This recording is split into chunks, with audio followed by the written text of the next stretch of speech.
turned around as soon as I heard the noise. There, standing behind me, was a thing. About my height, with a face that was almost human, but was covered with hair. There were 2 giant claws with blood on them. I started backing away, but my foot caught in a vine and I went down. The thing came at me, and I thought, Shayne, you should have started believing in ghosts before it was too late.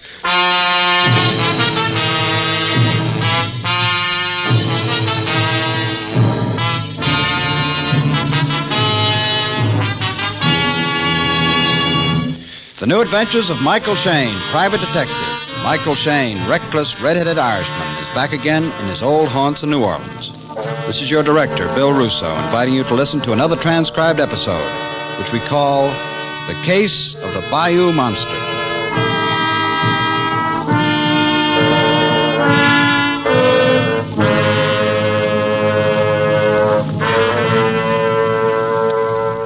Yes, sir?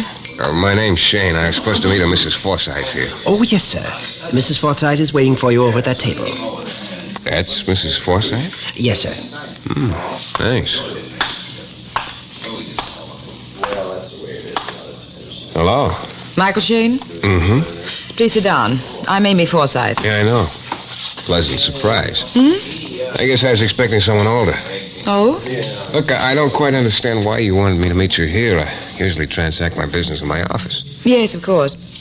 Mr. Shayne, I'm hiring you for an indefinite period. You're hiring me? Look, Mrs. Forsythe, people usually tell me what they want me to do, and then I decide whether I take the job or not. Well, I'm sure you'll take it. You are? You sound like you were used to getting your own way. Mr. Shayne, the Forsythes have been getting their own way for something like 200 years. 3 cheers for the Forsythes. That's what's made us so powerful and so decadent. It's very interesting, but as an unpowerful, undecadent Shayne, I still haven't heard any reason for you to be so sure you're hiring me. $50 a day, Mr. Shayne. You're hiring me. That's better.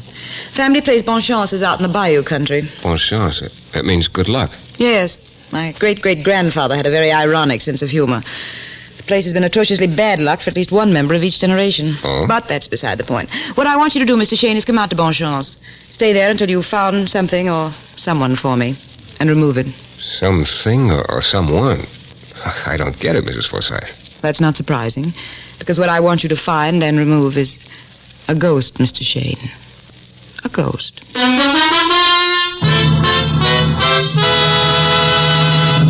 In a moment, we'll return to the New Adventures of Michael Shayne and the case of the Bayou Monster.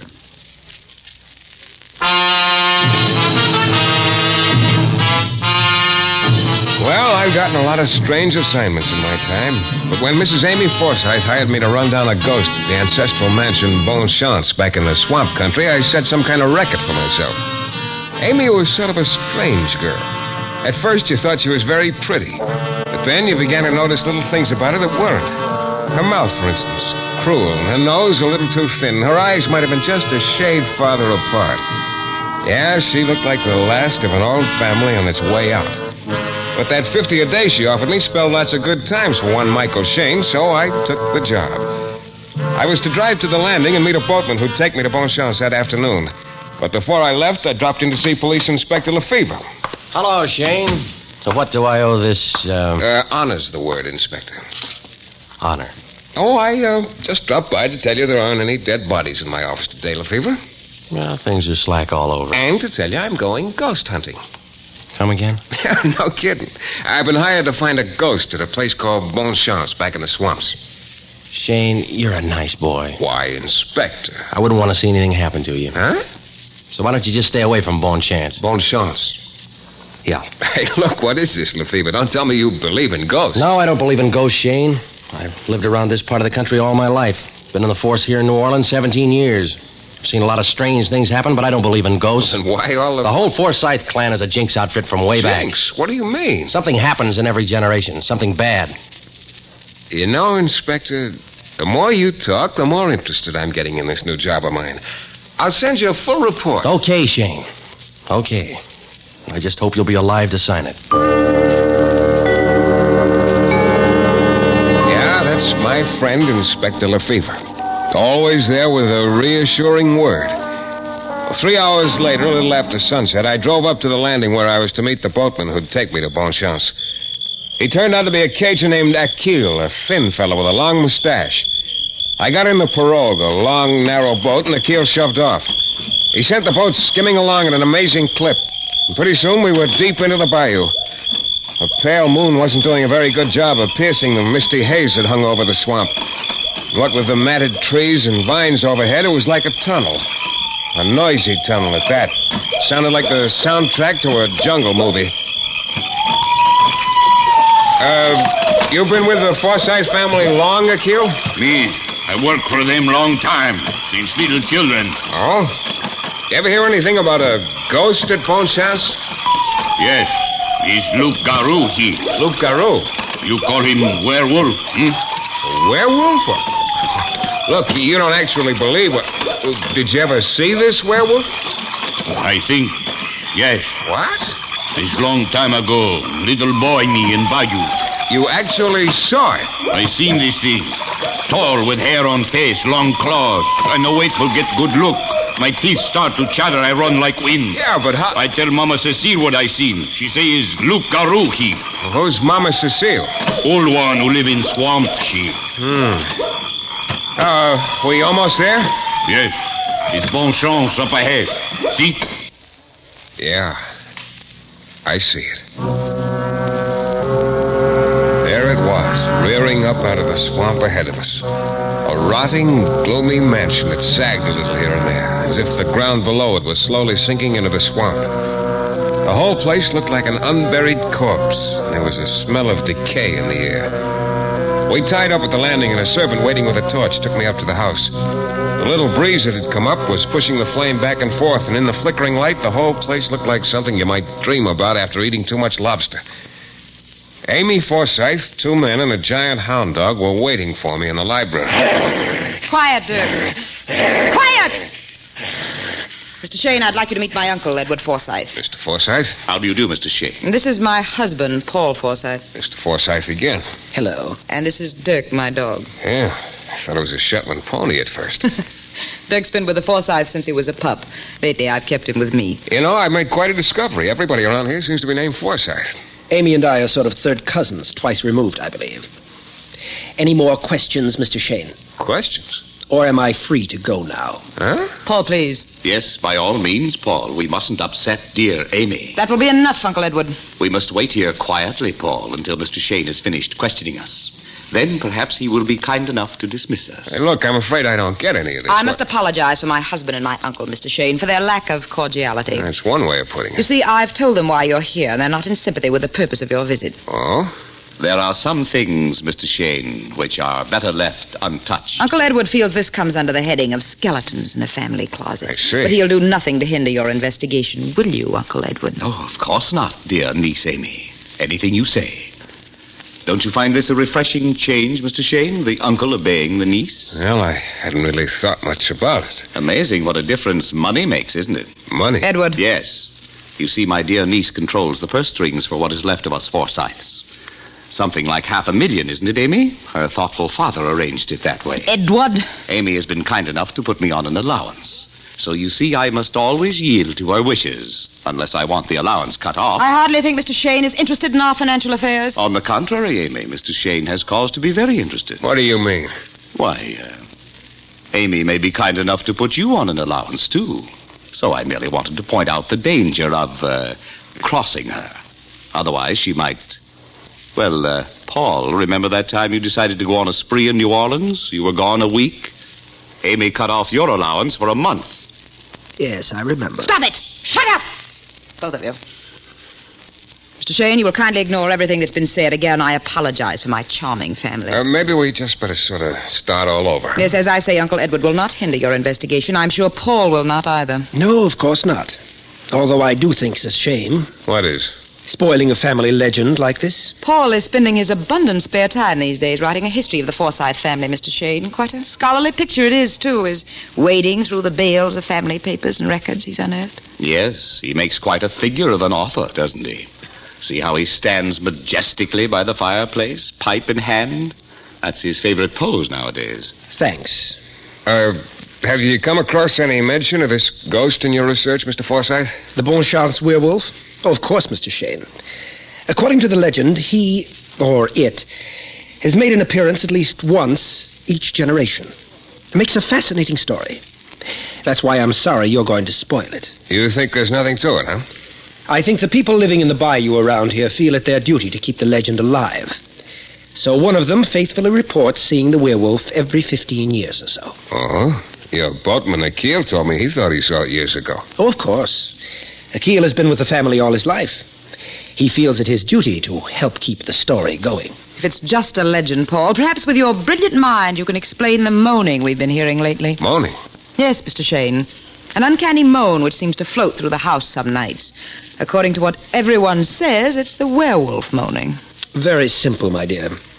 It could be that horrible animal of yours. You mean Dirk here? Is that what you think, Edward? It's entirely possible, Mr. Shayne. Dreadful beast. Well, it's late, and I, for one, am going to bed. Good night, sweet relatives, and good night to you, Mr. Shayne. Pleasant dreams. We all went to our respective rooms after that, and I turned in. I lay awake a few minutes thinking about what a charming little family I'd stumbled into. Amy, her husband Paul, and her Uncle Edward. After a while, I guess I drifted off to sleep. Of course, I started dreaming. Of course, the dream was about the werewolf. I dreamt he was here in the room with me, and I could hear him moaning. Then he came at me. I woke up on the floor in a cold sweat. Then I started sweating harder because I could still hear that moan. I pounded downstairs. The moan was everywhere in the house. Amy came running downstairs right behind me. Then we heard it from outside, the dog. We both ran out and down the path. The breeze was still swirling the mist around. Then we stopped. There in the pale moonlight lay Amy's giant hound, Dirk. Dirk! Holy... Mr. Shayne, look! Look at Dirk! Look! Hair.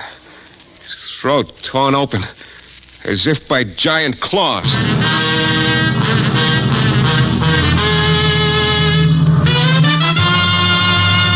In a moment, we'll return to the new adventures of Michael Shayne and the case of the Bayou Monster.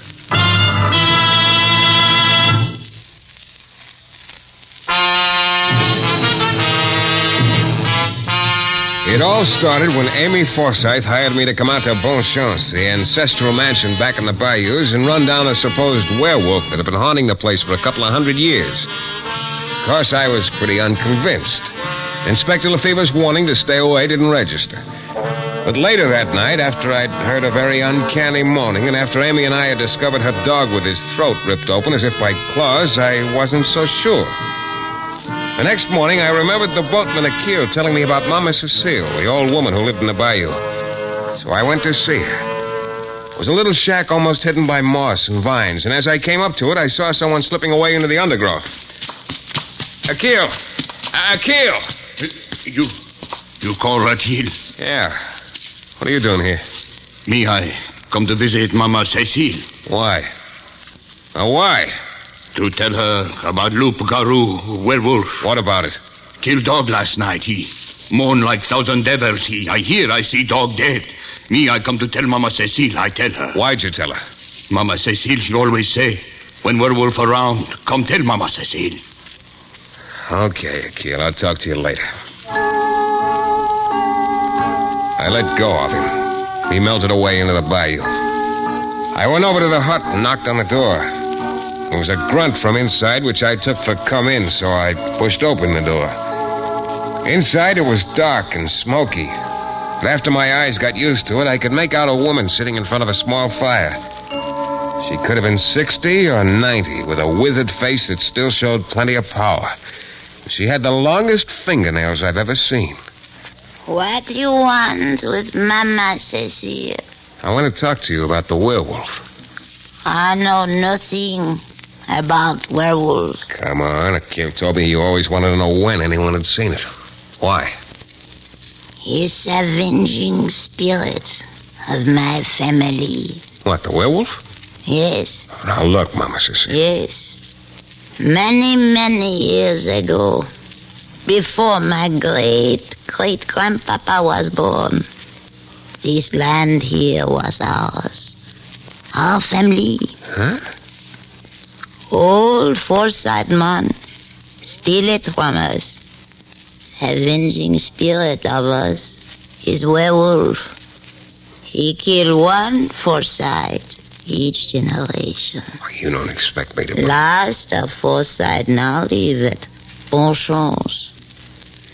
One day land will be mine. I last of my people. For years I live here in Bayou. I wait. Land will be mine soon. I wait.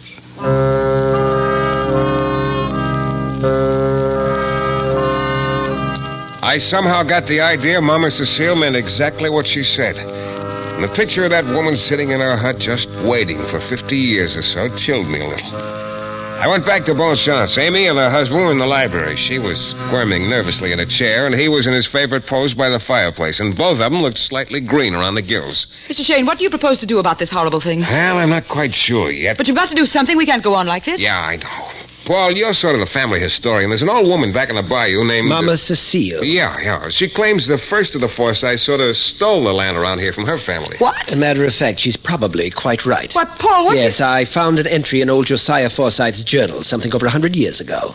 He practically admits it. Well, nice to know your ancestors were thieves. My dear, couldn't you tell? This is no time for your feeble attempts at humor, Paul. Mr. Shayne. Where's Edward this morning? My dear uncle informed us the occurrence last night was more than his delicate nerves could stand. He said he was going to stay in New Orleans a couple of days. I see. Well, look, I'm going to wander around here a little today, just sort of looking around. I'll be back around sunset. Well, I should think so, Mr. Shayne. Not one moment later.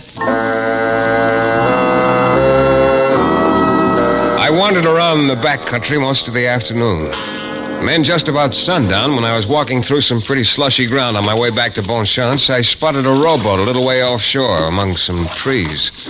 There was a guy sitting in that boat who looked awfully familiar. As soon as he saw me, he rode over to where I was standing.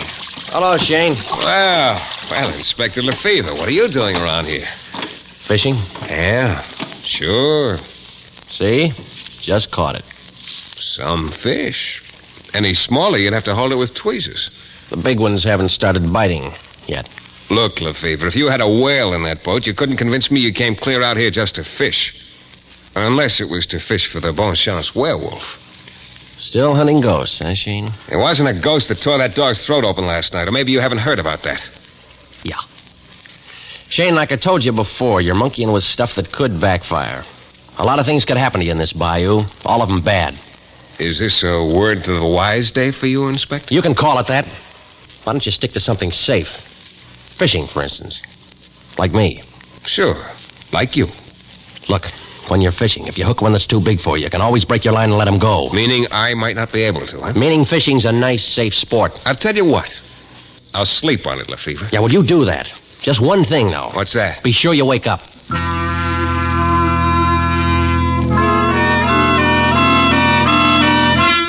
I left Lefevre baiting a hook and went back to Bon Chance.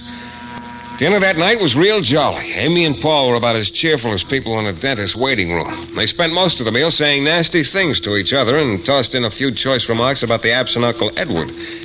We all turned in early, and I must have fallen asleep right away. But not for long. Suddenly, I was wide awake. Everything was very quiet, except for a faint noise downstairs. I slipped out of bed and reached for the light switch. No lights. I opened the door softly and eased into the hall. Amy's door was open, and even in the darkness, I could see her bed was unoccupied. Paul's door was open, too, and his bed was empty. I went downstairs as quietly as I could, and I heard that faint noise again, like somebody bumping into some furniture. It came from the library. I got to the door and stopped. I could see the dim outline of something coming toward me. I held my breath and waited. All right, just stay where you are now. Relax, Shayne, relax. Inspector Lefevre, I thought you were fishing. At this time of night? Don't be silly. Nobody home, huh? I don't know. The room's got empty all of a sudden. What's the matter with the lights? You got any other questions I can't answer? Look, there should be some candles over on this table near the fireplace. Yeah, here's one. You got a match? Yeah. Yeah, that's better. Hey, listen. What's that? Lefevre, that's the moan they say the werewolf makes. What? It sounds way too close for comfort. Hey, what's the big idea of blowing out the candle, Lefevre? I didn't blow it out. Well, something did. You feel a draft or something? Well, a breeze was starting to blow up when I got here. Maybe the walls leak. Funny, man. Oh, there's a damper on the fireplace somewhere. If I just... Oh, here it is. What happened to the moon? Well, what do you know? Here, light the candle again. Keep it away from the fireplace. Now, look. This damper on the side of the fireplace. I'll turn it like it was before. Yeah. When the damper's in that position and the breeze is blowing from a certain direction, the air passing through the narrow part of the chimney makes that wailing sound. That's your werewolf's moan. It's not my werewolf, Shayne. So what does all this prove? A couple of things. Right now, we better find Amy and Paul in a hurry. All right. You take one direction from the house, I'll take the other. Okay. And if you find anything, yell. I will, Lefevre, believe me. I started out. In a couple of minutes, I was out of sight of the house. It was pretty sloshy going along here, and I had to take it slow.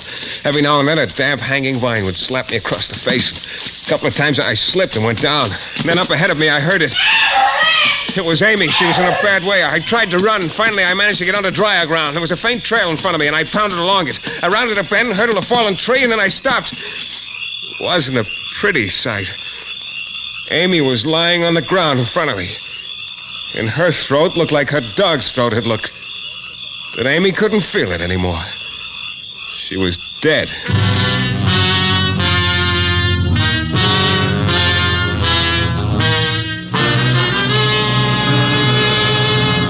In a moment, we'll be back with a thrilling climax to tonight's Michael Shayne adventure.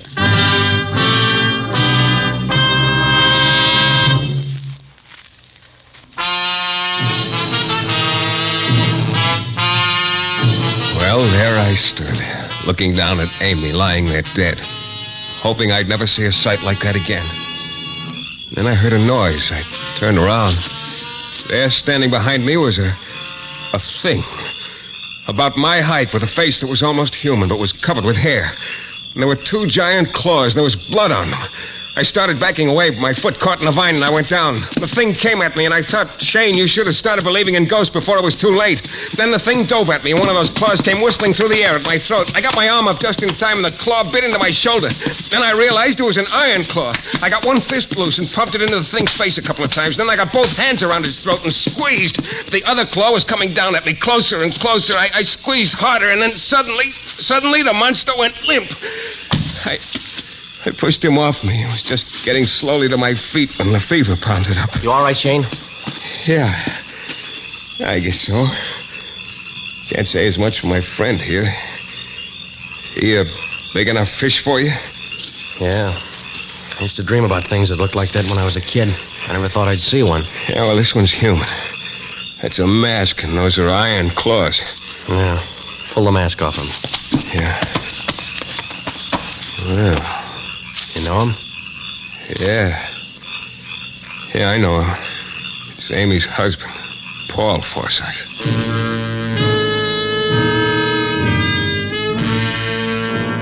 Yeah, Paul Forsythe. This generation's edition of the Bon Chance werewolf.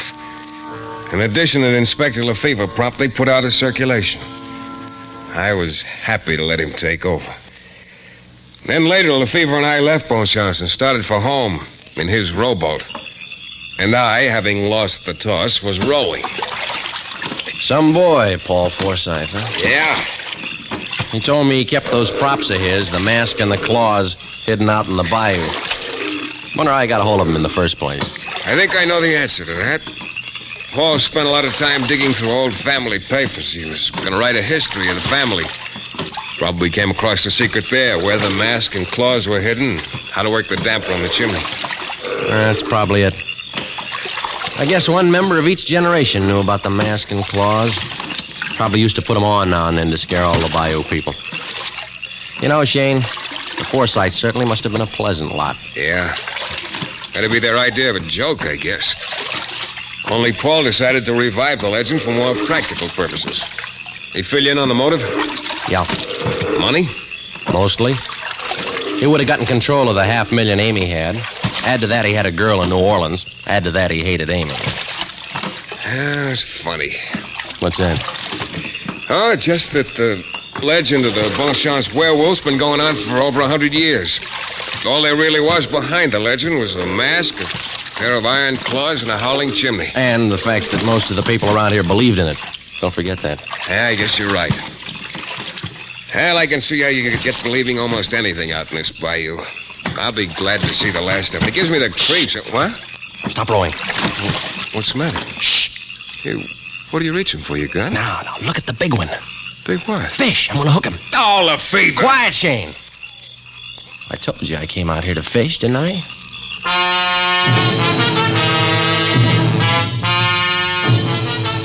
This is your director, Bill Russo, again. Our story is based on characters created by Brett Halliday and is written by Bob Reif. The music is composed and conducted by John Duffy, and Michael Shayne is portrayed by Jeff Chandler. The New Adventures of Michael Shayne is a Don W. Sharp production, transcribed in Hollywood and distributed exclusively by the Broadcasters Guild.